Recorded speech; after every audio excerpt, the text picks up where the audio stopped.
Right. Hello, everybody. Good evening. Waiting for get face. Okay, live on YouTube. So we're live on YouTube, live on Facebook right now. Okay, first thing I want to address.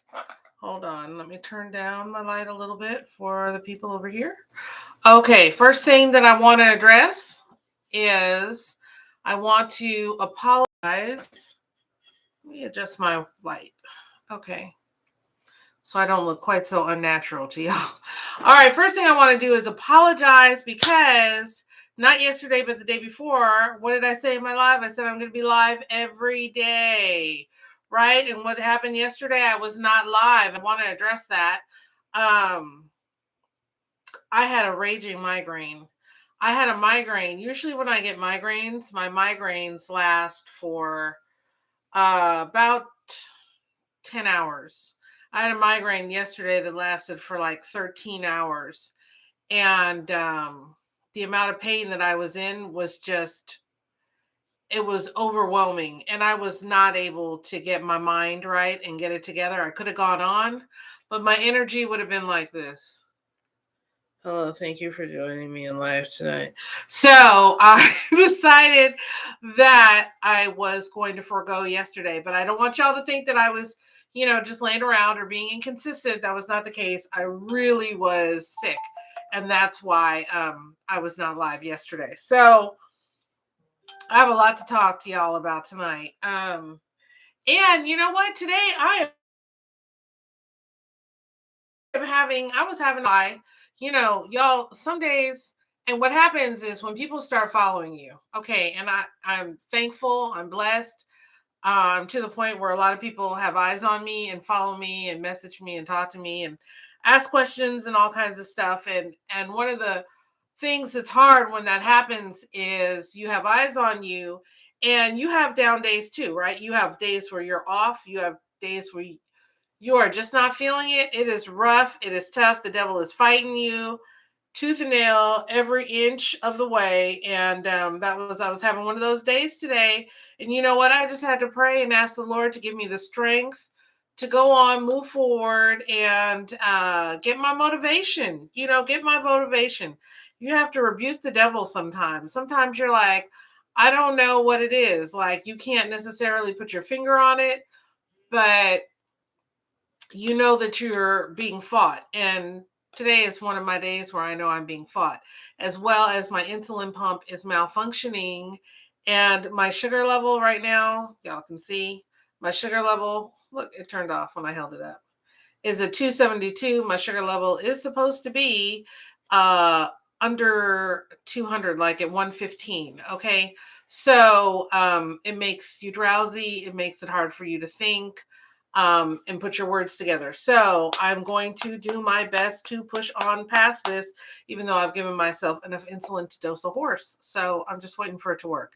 But anyway, all right, we're going to talk about some stuff tonight. Okay. So, but before we talk about anything, I want to show y'all these. Okay, I have 10. Look at them. Do you see them? Can you see them? They're like little perfectly finger. Y'all, I'm sorry. Hold on one second. For my YouTube people, I got to fix this light. This light is not working. It's giving me an unnatural look. Okay, that's better. Okay, so you see these? This is like these little finger sized, and I got 10 of them. So I went online to switch out my nails, right? And I'm going to do a thing tomorrow on my nails so y'all can see what nails I'm putting on next, because they're special ordered nails, okay? But so I went online to figure out, how do I take off my nails? And it said, here, you can listen to what it said. Alexa, how do you take off acrylic nails? Here is what I found. According to WikiHow, before you remove your acrylic nails, cut them as short as you can with nail clippers and apply petroleum jelly to the skin around your nails. Then, saturate a cotton ball with acetone and apply it to the top of each nail. Make sure the cotton ball is completely covering your nail, then wrap each finger in aluminum foil. Let dry for 30 minutes. When you remove the foil, your acrylic nails should come right off. baby doll, my acrylic nails did not come off. And they did not come off. I wrapped them, I soaked them, I used up all my good tinfoil. You know, tinfoil is expensive now. And I did all that, and my nails did not come off. And we was in battle up in my office until 3 a.m. trying to get these nails off my fingers. It did not work. So if y'all know of a surefire way to take off nails, this side thought here has nothing to do with life. But let me know, because I'll need to take off the nails that I'm getting ready to put on eventually, and I'll need a surefire way to take them off. All right, so really excited tonight about what we're going to be talking about.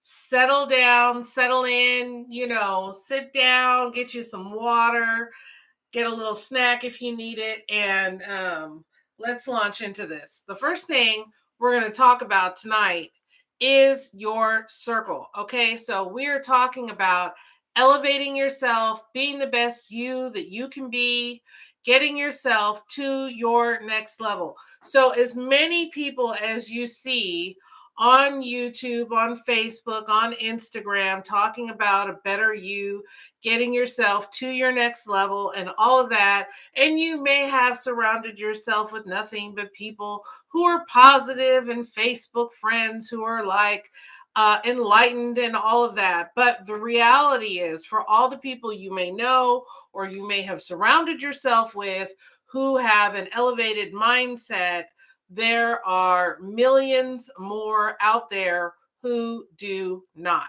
Okay, that's just something to remember. So I congratulate you that you want to be a better version of yourself, but there are a lot of people out there who are not there yet. And so it's just something to keep in mind. While it's something obviously everybody wants to attain, it's something that a lot of people don't know how to do, honestly, or they have tried and something happened and they stopped moving forward. Okay. So, and then sometimes people wonder when they're trying to troubleshoot, well, what happened? What got in my way? And sometimes it's something very obvious that can happen to you or that can get in your way when you're trying to move forward and to become a better version of yourself. But sometimes it just seems like circumstances and you can't really put your finger on one particular thing. Well, one of the most important things that I'm going to tell you, and I tell you this all from experience. Okay, I tell you this from a place of 20 plus years. Okay. And like what's going on, what's holding me down, what I couldn't crack the code. Okay. There was a code, I knew it, and I couldn't crack it. And I couldn't figure out exactly what was going on. So, one of the things, this is just one component, but it's a really big component. One of the components is your circle. Okay. Really big component. Who is in your circle? Okay, and you might think, you know what? Here's one of the problems that we run into as women a lot of times. We can say, you know what? I have known Susan since the third grade. We've been friends. She's always been there for me. And you know what? And that's great. That's great that you've known Susan since the third grade.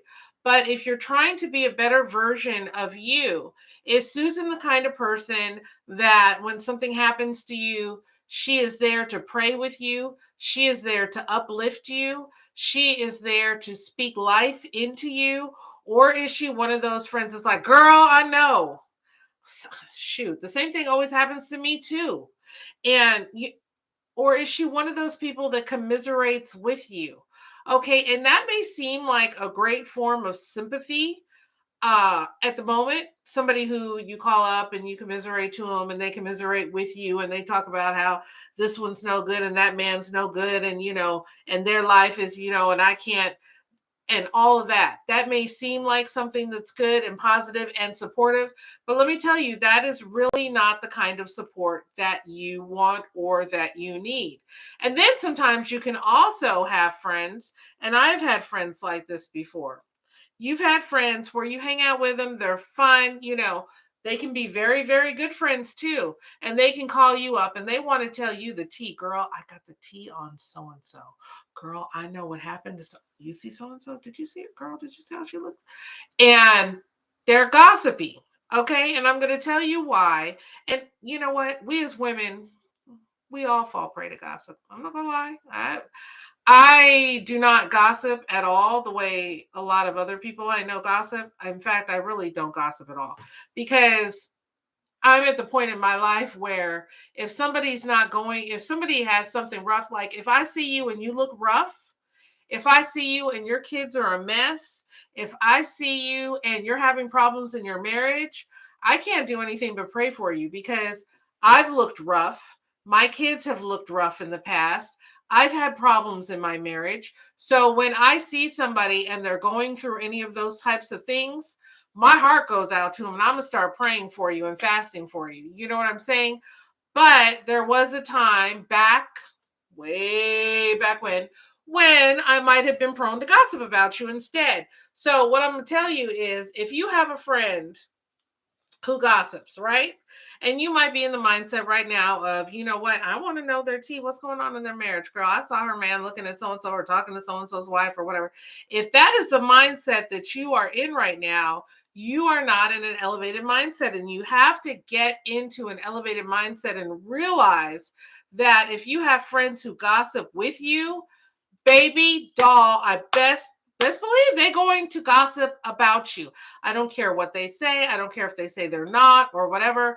Let me tell you a story. I have a very, very, very, very, very good friend. And I only have a couple of good friends. And when I say a couple, I do mean a couple.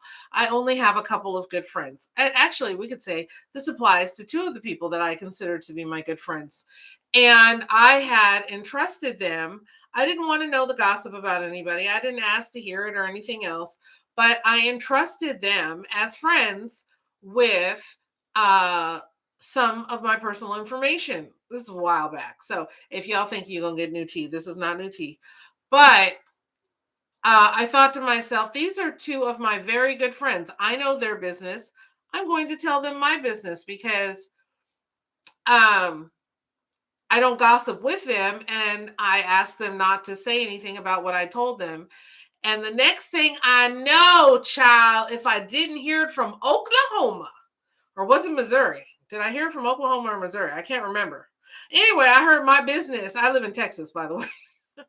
I heard my business in Oklahoma or Missouri. Okay, which immediately lets me know. First thing, I only talk to three people, three women. Okay. If I only talk to three women, it's not hard for me to know which one of y'all opened your mouth and told my business now. Okay. So I was just devastated. Friend number two, same situation happened. Same situation happened. And so it occurred to me finally, it's not about being friends with people because of loyalty or years that you've known them or whatever. It's about being friends with people who have the same mindset that you do, that are on the same path that you are on.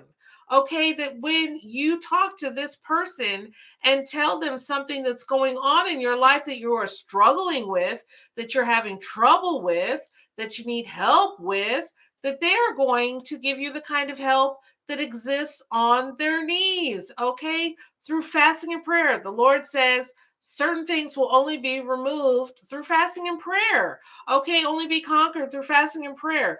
That you have friends like that, not friends who are going to pick up the phone and tell your business to everyone after they solemnly pledged to keep it to themselves. Okay. Those are the kinds of people you need to surround yourself with. You have to surround yourself with the kind of people who have the attitude of, I'm going to wake up today and I'm going to work on being a better person today than I was yesterday. Okay. Because little friends think about things like who said who did what to who's messing with whose wife or husband or whatever. Big friends think about how can I better myself? How can I get this money? How can I elevate my family and myself to the next level? How can I make generational wealth? That's how big friends think, okay? Little friends have small minds and think in a small manner, and big friends think in a large scale, in a large manner. They are not concerned about who's doing what with whose husband or wife because they are too busy on trying to better themselves. They want to know, what kind of motivational books have you read lately? They want to know, are you going to any conferences or get-togethers, or what kind of mindset reset are you going through right now? Those are the kinds of things that you want to surround your people you want to surround yourself with. Those are the kinds of things that they're going to be talking about. Okay, so you need to look at your circle. If you're trying to get up to here, right? Let's say you're trying to get here. You've decided you want to do better, but you're hanging out with friends who are drinking too much, hanging out with friends who might be doing drugs, if you are hanging out with friends who are not taking care of their body, if you are hanging out with friends who go from one tumultuous, dramatic relationship to another tumultuous, dramatic relationship, if you're hanging out with friends who have to curse every other word that comes out of their mouth, that's where your mindset's going to be, is who you are hanging around. And that's how you're going to be. It's going to be really hard to lose weight if you're hanging out with friends who are foodies and love to eat all the time. I'm not saying you have to get rid of those friends, because all of us enjoy a good meal, right? But what I'm saying is, if you're trying to lose weight and let's say you're trying to do a keto diet, you cannot hang out with the high carb crowd, right? It just makes sense. You need to be surrounding yourself with people who are on the same mindset level as you are, or are on a higher mindset level, who can help you get to the next level that you're trying to get to. That is who you need to be around. And like I've said before, some people you just have to cut out of your life. And that doesn't mean you have to cut them out perfectly. I'm sorry, permanently. I'm not the one to be like snip, snip and all that to people permanently. But sometimes you have to say, in this season of my life, I cannot hang out with so-and-so the same way that I was hanging out with them before, because I'm about this business and they're about that business. And our two goals are not the same. People like to say, sis, we're not the same. I'm not into all that. But what I am saying is, you can find yourself, and we've all been there, right? We've all had childhood friends who have maybe gone on to do this or whatever and have these interests or whatever. And we've gone on and moved over here. And we kind of just naturally fall apart because we have two different and separate goals. And I'm not saying I'm better than anybody. I'm not saying any of that. What I'm saying is, you have to like attracts like. Okay, so if you're trying to do this over here, you should be attracting people to you who have similar thoughts, who have similar goals. That's who should be attracted to you. But it's hard to attract those people to you if they have to get through all these other people who they're like, have you ever known somebody, and you probably have, you've probably known somebody in life who is pretty successful in one way or another. And then maybe you meet some of their friends and you're like, because the person you know, the side of them that wouldn't be caught dead around these people that they're calling their friends. Have you ever, and then that's something that is tying them down, holding them down. We see this a lot of times actually with successful women. A lot of times you will see a successful woman with a man who the person you know her to be wouldn't be caught dead in the same room as this particular man. But she's with an unsuccessful man because there's some part of her that she has not conquered in her self-esteem that allows her to still be with this type of man. Okay. Or there's something about the person that you know who's successful that they still, a childhood trauma or something that they still have not conquered. I want you to think about if you've ever watched the movie Casino. In the movie, perfect example. In the movie Casino, Sharon Stone plays she's a Las Vegas hustler, and she's very successful, single woman, very successful, very good at what she does, has it down pat, impeccably dressed, very sharp, very smart. And she gets married to not Al Pacino, good grief, Robert De Niro. Okay, she gets married to Robert De Niro, who is a casino boss. Okay, and he's attracted to this businesswoman that she is. He's attracted to this high profile, glamorous, put together, savvy woman that she is.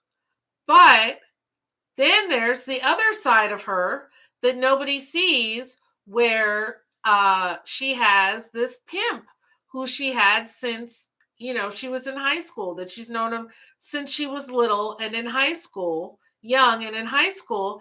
And she gives him the lion's share of the money that she hustles and makes. So she's making hundreds of thousands of dollars, and she's handling basically all of it over to this slimy, greasy, no good pimp, hustler guy. And Robert De Niro in the movie cannot understand, because as he says in one part, the ginger I know wouldn't give this guy a second look, right? But that was who she truly was inside. Inside, she was still this insecure, even though on the outside she's glamorous, she's smart, she's savvy, she's quick-witted and all that. But inside, she has this trauma, this childhood trauma, where she found herself at the mercy of this pimp who, I guess, took her in or whatever. And she's got all these emotions still tied up to him, even though she far progressed him a long time ago. So a lot of times we can know somebody like that, or we could be like that ourselves. And that's why it's really important to take a hard look at yourself and say, what kind of person am I? What do I deserve? What do you feel you deserve? And depending on what the answer to that is, will also determine the kind of people that you find yourself being attracted to, the kind of people that you find will be attracted to you, right? Will depend on your sense of self-worth. A lot of people are running around really not feeling worthy of what they say they want, of what they say they want to do in life. Their actions do not equate with what's coming out of their mouth for how they see themselves and what they want to do. So that's something you need to think about. When you decide that you are ready to get to the next level, you need to write down and evaluate. You need to take stock of what you have. It's just like, let's say if somebody was coming in, like an auction house was coming in to auction off your home and the things in it. What are they going to do? They're going to take stock of your home, its value, what is inside of it. They're going to list all the items inside your house, right? They're going to do a detailed accounting of what they're working with. And that's what you need to do with yourself. You need to do a detailed accounting of what you're working with, because unless you're honest and raw with yourself and what you're working with and where you want to go and what your goals are, and you write it all down and be honest with yourself, because if you're not honest, there's no point in doing any of it. You can't, there are things that you might not realize about yourself. If you write down your friends and what are your friends' goals and what do they talk about and where do they hang out and what's their idea of a Friday night. I long ago left people whose idea of a fun Friday night was going to a party or getting high or drinking or whatever. That's 20 plus years ago, left those kind of people, because that's not who I aspired to be. Personally, I had dreams and goals that did not include me hanging out, getting high, getting drunk, and that kind of thing. And so I had to say, you know what? I respect what you're about, but this isn't where I'm about, and I need to go over here. But I had to take an accounting of who am I right now and who do I want to be and what kind of people do I need to surround myself with? What kind of groups do I need to get into that of women who are doing the same thing that I want to do? You know, at the time, 20 plus years ago, I wanted to be a stay-at-home mom, and I wanted to be a house. That was my goal. I wanted to raise my children. That was my only and number one goal. So, of course, I started looking for homeschoolers, like-minded homeschooling moms, stay-at-home moms, you know, housewives, and things of that nature, because that's what I wanted to be. And I didn't know anything about being that person. I didn't know how to be that person at all. And so I looked for people who were that, who could give me tips and tricks. And that's another thing that I'll just bring up really briefly. You got to be teachable, okay? Y'all have to be teachable. There are a lot of women out there that are not teachable. Somebody will come along and they will give them valuable advice and they will refuse it. Now, that's okay. It's fine. Like when people ask me for advice, I give it. And then, you know, it's 100% up to you if you want to take it or not. You have to decide, is this really good advice for me or not that Tish gave me? And if it is, great, use it, employ it. If it's not, then, you know, set it aside and maybe it'll be great advice for you later at some point in time. Or maybe it just isn't, you feel it isn't good advice for you at all. But a lot of us need to learn how to be teachable. Because if you've got the attitude that you know everything, if you've got the attitude that you can change your mindset on your own by yourself, chances are you're not going to be successful, because it takes more than it. Then trust me, it's a huge part of it is you deciding that you want to change your mindset, that you want to change your outlook in life, you want to change your station and situation in life. But you do need help. You need help. You need a mentor. You need and like I always say every day, you can find an online mentor. If you can find an in-person mentor, I have an in-person mentor, an online mentor, fabulous, even better. But you need a mentor. You need somebody who's already been where you are and can see what you might be. Because on our journey and our path to become greater, we can all run into um we can run into potholes. We can run into potholes. And if the pothole is big enough, it's going to bust our tire and we're going to get stuck, right? When you have a mentor can see where you're headed. Up, you're about to, you know, drive over that pothole. Watch out for it in the road. I know it's coming because I've been down this road already before. I know where the potholes are.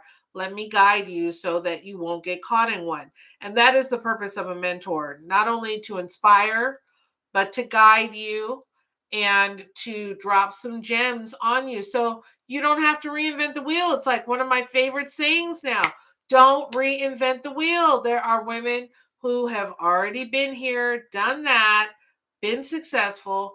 Don't reinvent the wheel. There's no need for you to go through unnecessary growing pains if you don't have to. Now, sometimes the Lord wants us to go through growing pains because those are teachable moments. And we need to go through them. But sometimes there are things that we can avoid. There are problems, hassles, situations that we can avoid. And if you have a mentor, your mentor can help teach you and guide you so that you do not have to experience the hardship or heartbreak that they had to in your path to going to where you want to go to. But some of y'all are not teachable. You're just not teachable. You think you know it all and you've got all the answers and you can't accept any kind of mentorship or guidance. And I'm going to tell you, your path is going to be a lot harder and a lot longer than it needs to be if you are not teachable. We all have to humble ourselves. And one of the best steps and the biggest steps in realizing that you want to go somewhere else, you want to be something more than you are right now, is realizing that's a humbling experience and situation. I used to think that I knew it all when it came to being a mama. I raised special needs kids. I did in-home daycare. I was the parenting guru. I taught parenting classes. everything. Child, I did it all. And then you know what I realized when I had my 5th kid, I felt like, oh my gosh, I don't know how to be a mom. Like after all of that, like I really felt like I went through such a long period where I was in depression, where I didn't feel like I had any self-worth, where I was so low for so long due to many different um circumstances that I lost confidence in how to be a parent. Okay? I am as somebody, 5 kids, childcare provider. Uh, I was nationally accredited as a childcare provider. I taught parenting classes for the city.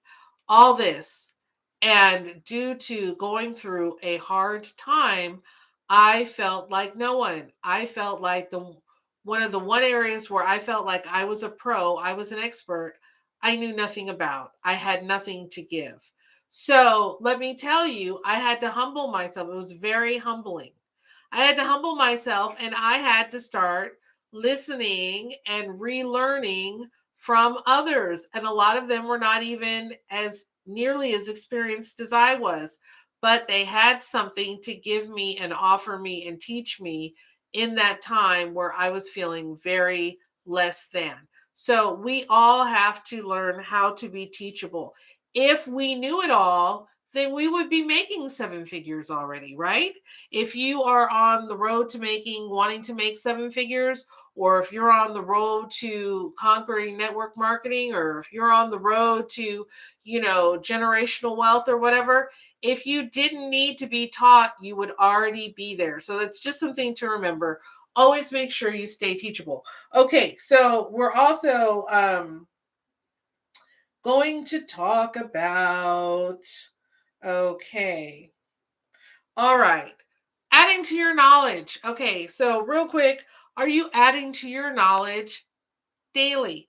All right. So part of that is, like I said, finding a mentor. Part of that is, are you surrounding yourself with reading material that is educationally rich to the area that you are striving to become an expert on? Okay. Are you reading books? If you don't like to read, you can get Audible and have the books read to you. Because of my eyesight, because of having diabetes for so many years, and my eyesight has been broken down. And I actually wear trifocals. Y'all, you can't even tell I wear trifocals. No lines. Remember trifocals back in the day? Boom, boom, boom. Like you'd be like, dang, you blind. I wear trifocals. So I try and I have to read a lot and I have to look at a lot of things per day. So whenever I possibly can, I try and be kind to my eyes. So I have Audible. And let me tell you, I have their biggest package and I'm ravenous when it comes to books. And so it's really great for me because I don't have to actually physically read the book. I can listen to the book while I'm in the car, while I'm picking up my kiddos or taking them somewhere, or just I'll go out in the evening and sit on my back porch and I'll just listen to a book. So listening to books, you want to make sure you're listening to books. You want to listen to books like the 4-Hour Work Week. Is it? Let's see. I'm looking at it. The 4-Hour Work Week. Yes, and that's by Timothy Ferriss. Looking at it in my library. Think and Grow Rich. The Millionaire Mind. The Millionaire Next Door. Rich Dad Poor Dad.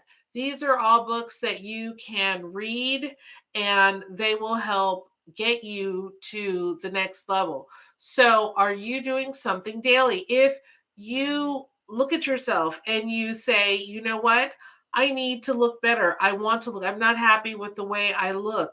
Take steps, whatever it happens to be, wherever it is that you want to go, whatever your goal is, start taking one little baby step each day to get closer to that goal. I promise you, I can't tell you how many years I set goals and then 6 months, 8 months into the year, I looked and I hadn't done anything to work toward that goal. But my other friends who had the same goals, they were well on their way to becoming successful at those goals because they just started instead of talking yourself into it and psyching yourself up and all that.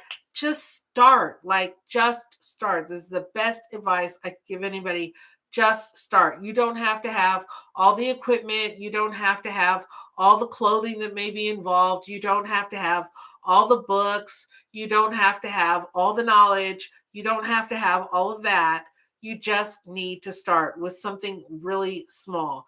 Pick a small goal, go from there, work out from there, and build upon layer, build upon that small goal to get to where you want to be.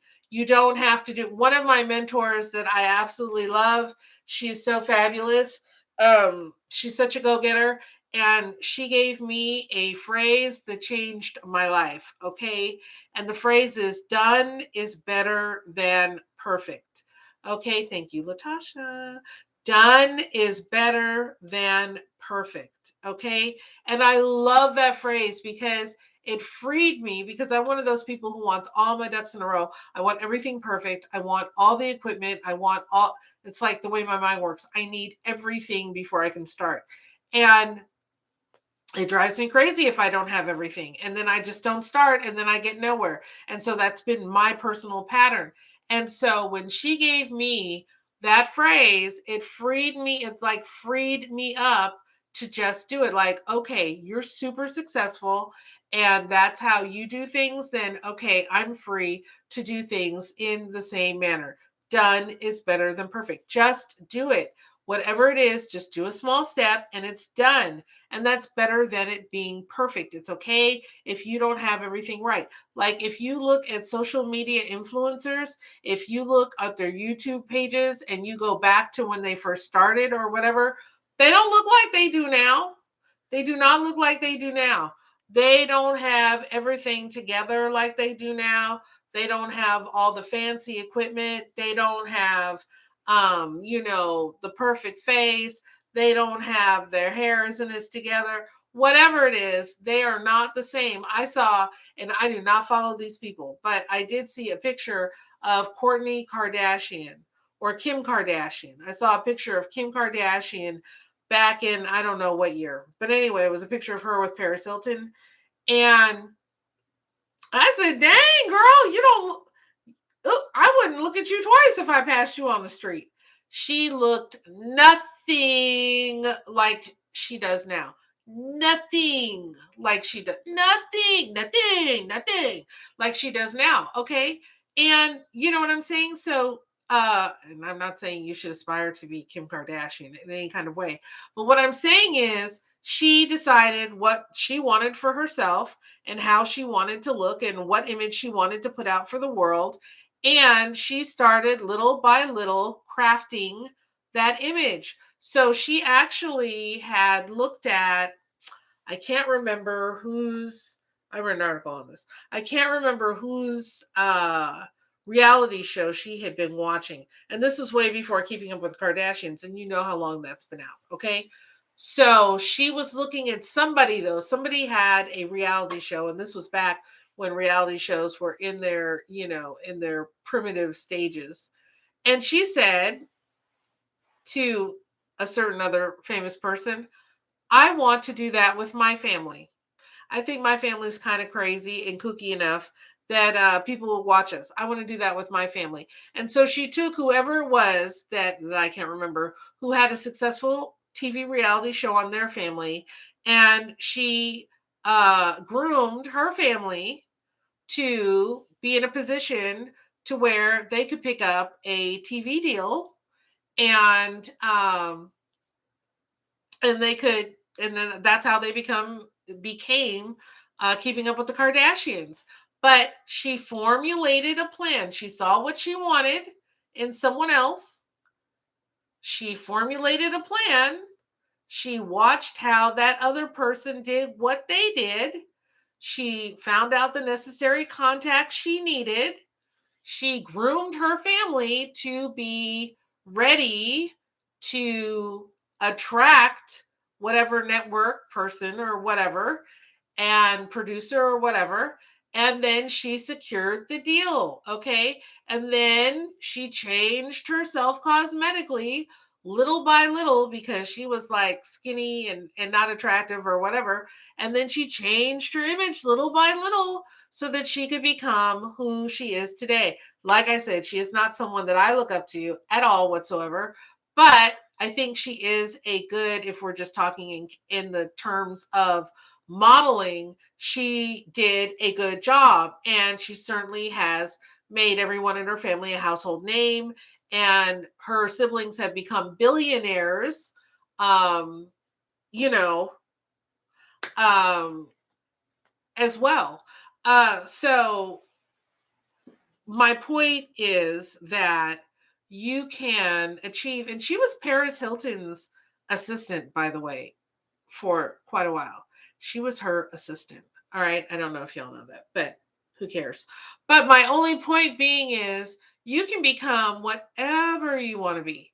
You can become whatever you want to be. If you make that your goal, if you set your goals, if you follow a plan, if you implement that plan little by little, you can become whoever and whatever it is that you want to be. It is not outside of your purview at all whatsoever. I don't care who you are. I don't care. Do you know one of my favorite stories is stories about people like Oprah, people like Steven Spielberg. I think Steven Spielberg said he was rejected.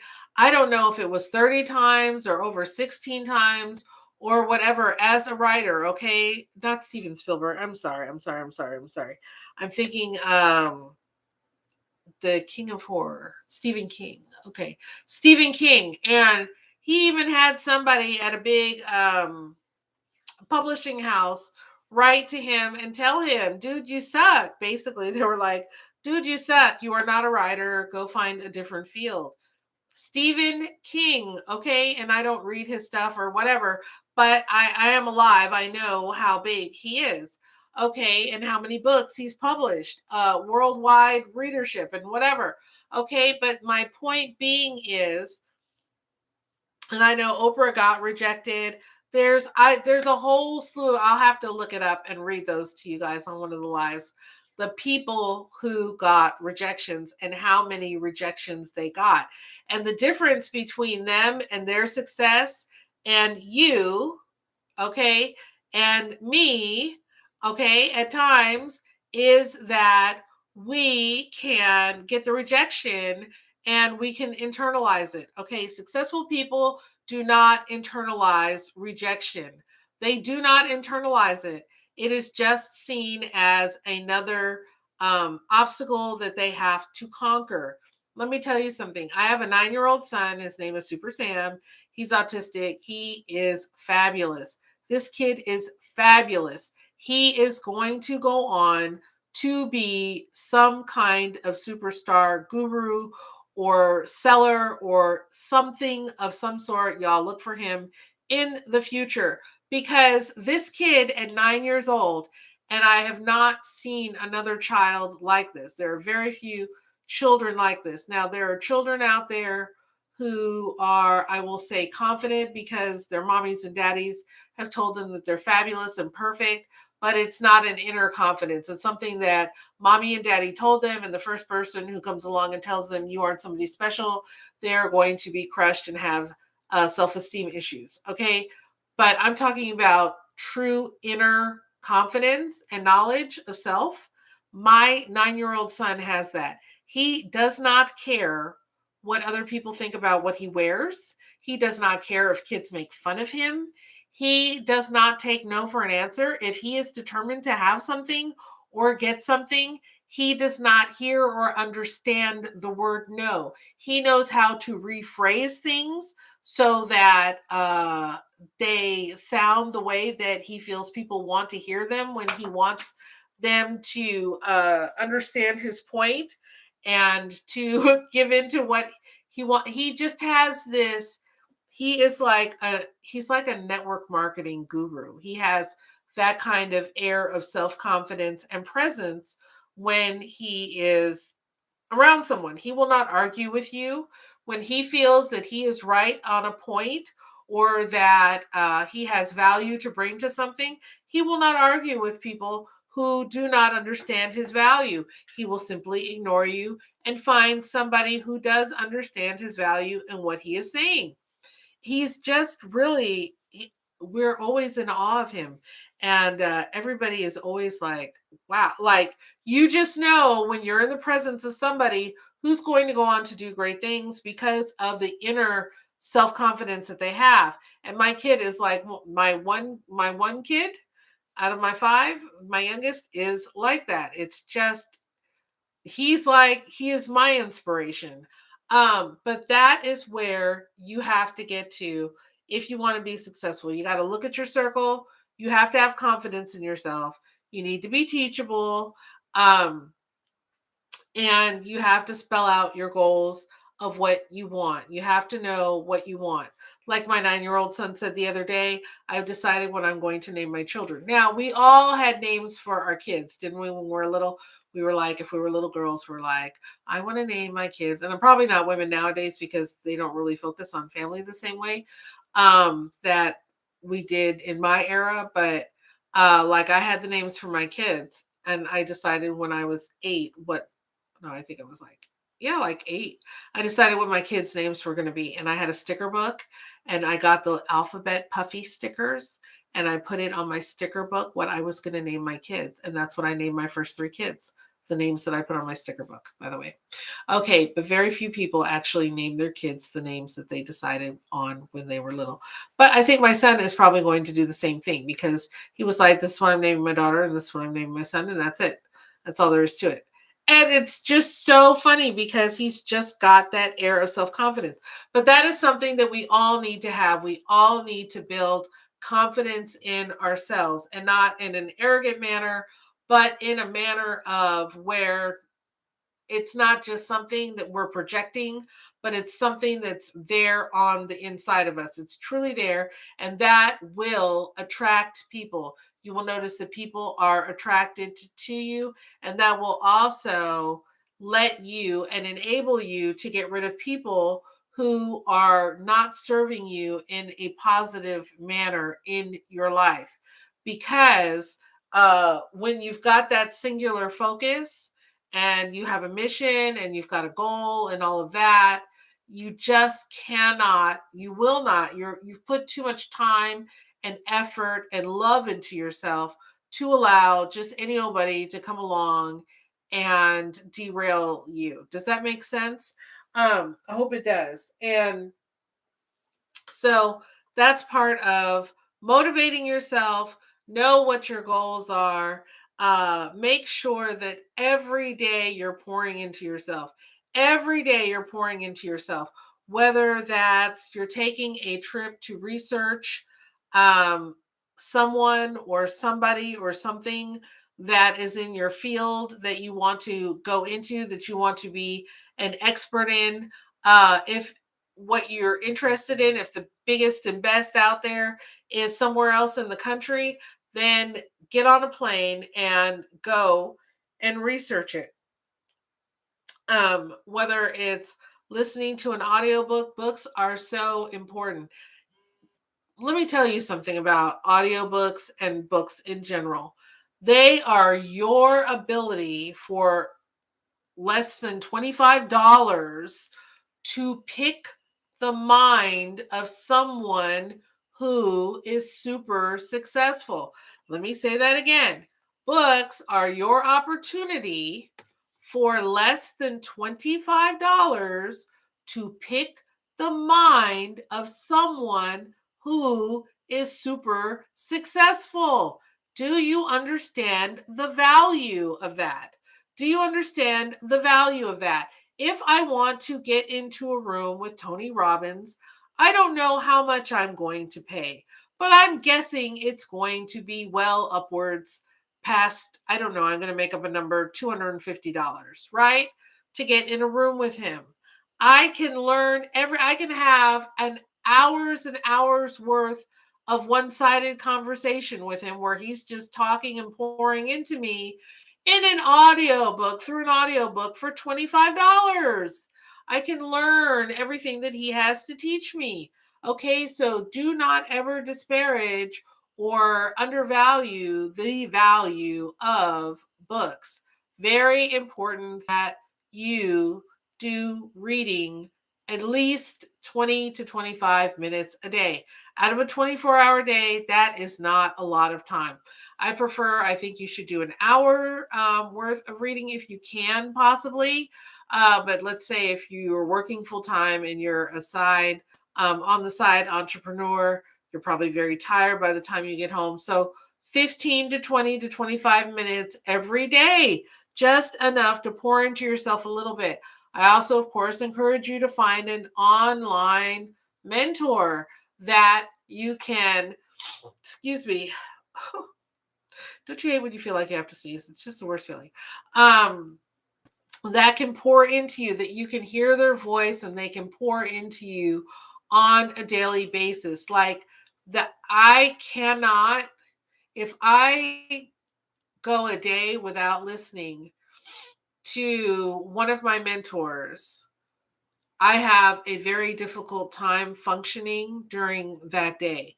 If I have not been poured into, I have a really difficult time functioning. Like I'm one of those people who constantly needs to be poured, at least at this point in my journey. Like I can pour into other people, like people call me or talk to me, contact me, and want to speak to me or whatever, but I can't pour into other people until I've been poured into for the day. So like if I have not been poured into for the day, I'm kind of walking around like a shell. Like this is Tish's body and Tish's skin, but Tish isn't really inside yet, because I need that. I need that encouragement daily. It's something about myself that I really understand and have come to realize at this point. I really need that. And of course, the goal is to, at some point, get to the point where I don't need it as much, where I'm able to completely self-motivate when I'm feeling down, or whatever. But even, I promise you, even the mentor that you pick and that you listen to has a mentor that they listen to and that pours into them. Nobody is an endless well, okay, except for Jesus. Okay, and none of us are Jesus. So at this point, I've never met anybody who is as good as Jesus, as righteous as Jesus, as knowledgeable as Jesus. So I'm guessing that you, like me, need someone to pour into you. So very important, you identify who you relate to. There's lots of motivational speakers and other people, godly people and people like that you can listen to on a daily basis, who can pour into you and give you what you need. You just need to find out who that person is for you. Okay. So, and then on the real and raw tip, I'm trying to think what I was going to say. Actually, I do remember what story I was going to tell you all today, but I'm trying to remember the okay, this is more of an encouragement. Okay, and I'll leave you all with this because I don't want to go past an hour. So, 20 plus years ago, my parents separated after 30 plus years. And I'm not going to tell you the circumstances of their separation tonight, but I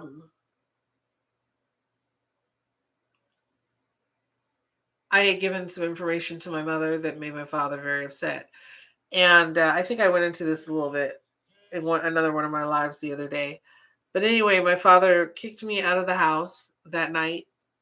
Oh no, I didn't go into it in a live. I think I did it on a reel. I can't remember. But anyway, my father kicked me out of the house, came into my room and said, "You need to leave my house right now." And I had on a t-shirt and jeans because that's all I wore. Like at 19, 20, that's all I wore. 21, that age. And thank God he was looking out for me. God was looking out for me that particular night when he came into my room. I had on a t-shirt and jeans, but I had left my purse in my car. So I had my car keys in my pocket.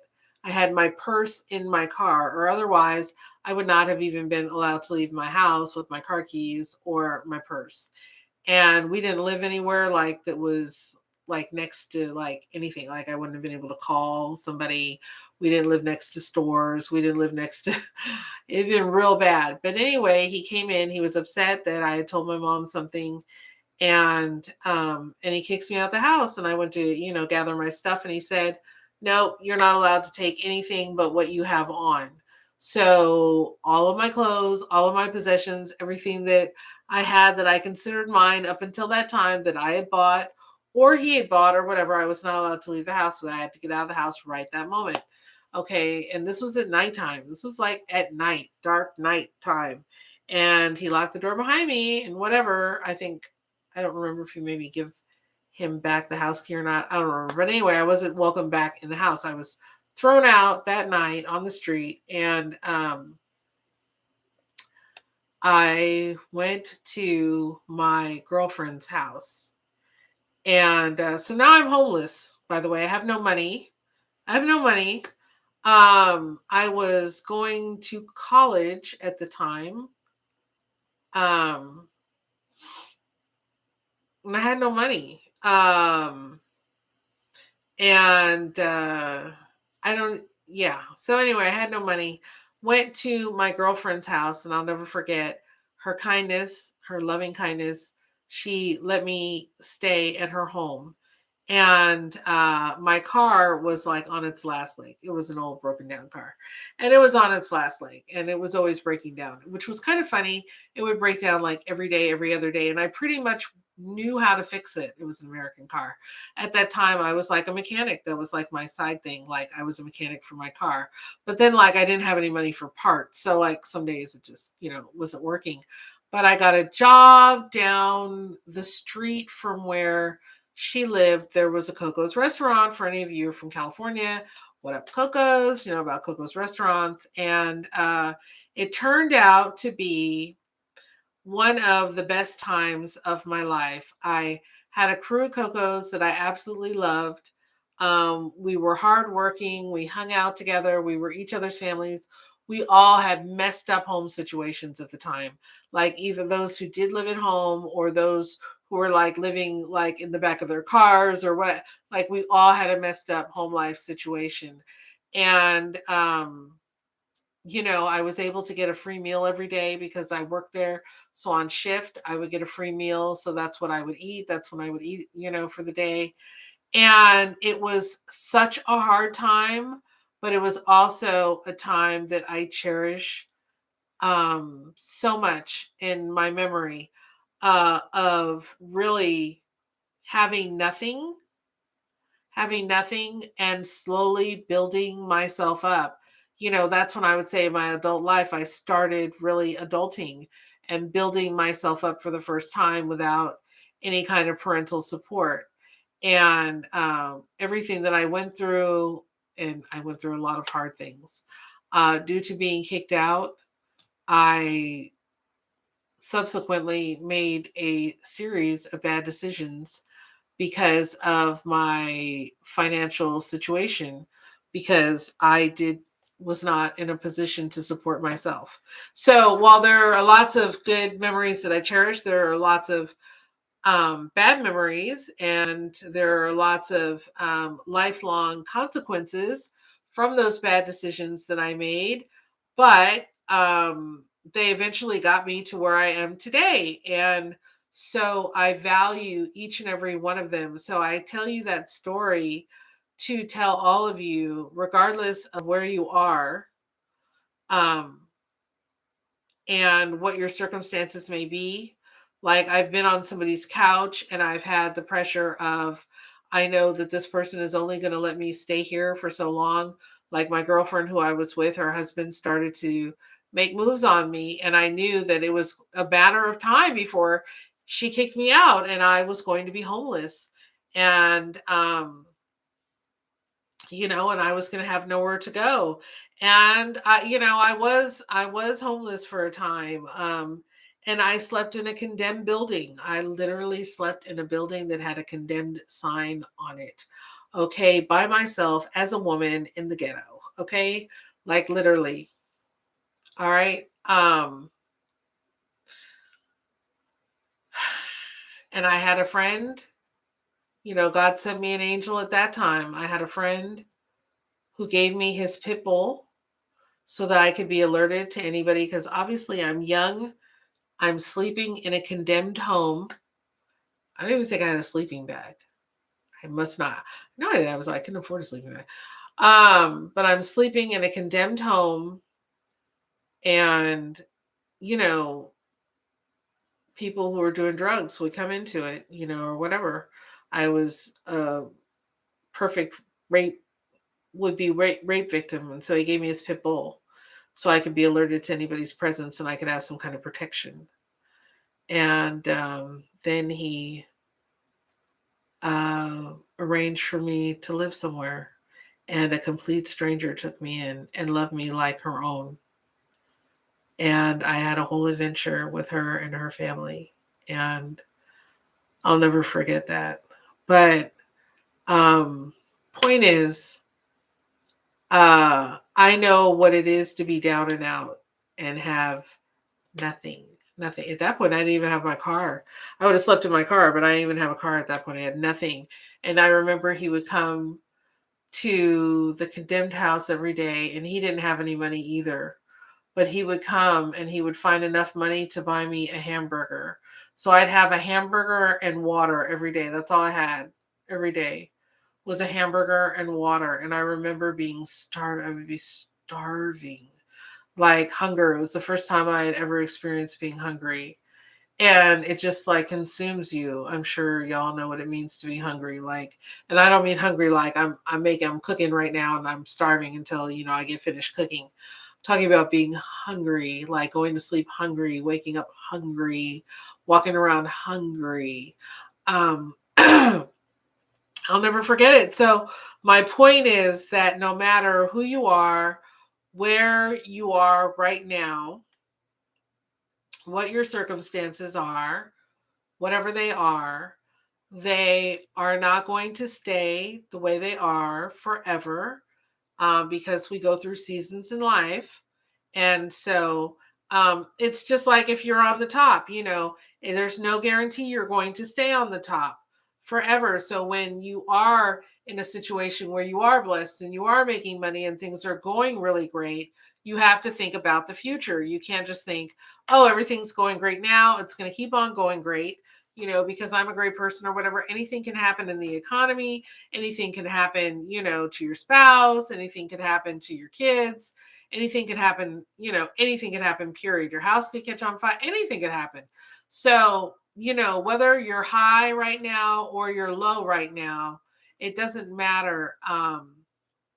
If you keep on being consistent with yourself, if you keep on pouring into yourself, if you keep on striving to be a better person, if you wake up every day and you say, I want to be a better person than I was yesterday, and you find one small thing that you can do to better yourself today from where you were yesterday, then you will really be on the path to continued success, to lifelong success, and maintaining that success. So despise not, your beginnings, or where you are right now is not where you are going to be tomorrow. It's not where you're going to be next week or the week after. So if you're not seeing results, if things are not going great and everything's turning up roses right now, do not be discouraged, okay? Because that does not mean that things are not going to turn around themselves around and work out for you. So anyway, I love you all, and have a great Sunday, because we're 2 minutes into Sunday. So have a wonderful and beautiful Sunday. And I will see you later on today with my live for Sunday. All right. And Sunday's live is going to be inspirational based. It's going to be about our spiritual life. Um, And so that may not be for everybody. All of you out there may not be, faith-based. But for those of you who are, that's what the Sunday Live is going to be about, our spiritual life, because as a Christian, I feel like that is the true foundation of all success is your spiritual life and where you are with the Lord and in your salvation. And which is something that you have to work on, just like a business, just like a business or your personal brand or whatever. You have to continually pursue having a relationship with the Lord and getting closer to Him on a daily basis. So we're going to talk a little bit about that on my live later today. Okay, so go out there and be blessed. All right. Thanks for watching. Bye-bye.